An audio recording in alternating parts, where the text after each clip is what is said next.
Hörmətli izləyicilərimiz, hörmətli tamaşaçılarımız, Salyan rayonunda biz Şəkəri kəndindəyik.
Çox gözəl.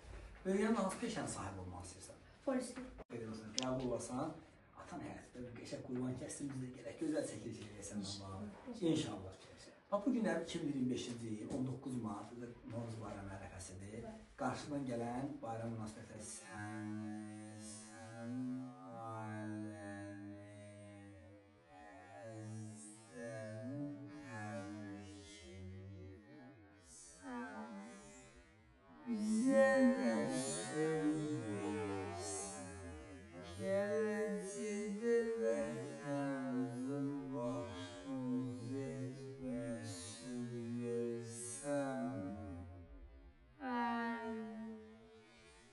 Why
Xəyala xanım, Səadət xanım, o cümlədən bizim gələcəyin jurnalisti Fazıl bəy, Emin bəy bizim operatorumuz sənin yanındayıq.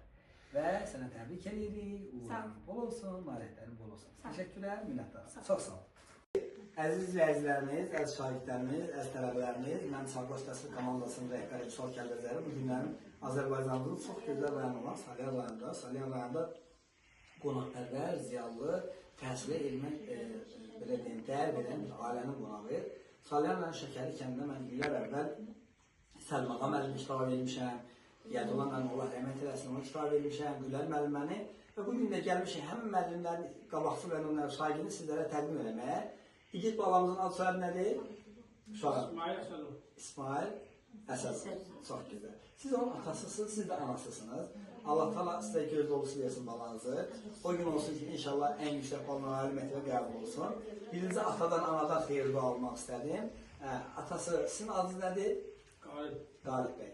Biz bilirik, siz zəhmətkeş atasınız, özü bərbərsiz yoxsa gecə gündüz əziyyət çəkirsiniz, yuxusuz qalırsınız. Övladınızın yaxşı təhsil almaq üçün əlinizdən gələni əsirgəmirsiniz. Ona görə sizə də öz adınıza sağ ol deyirik. Övladının arzun nədir?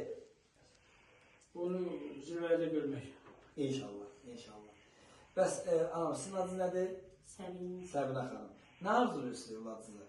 Evladıma arzulayıram ki, yaxşı oxusun, yüksək səviyyədə görünməyə. İnşallah. Və vətəniniz başımıza etməyə istəyirsinizmi? Bayrağımızı yüksəklərə qaldırmağa.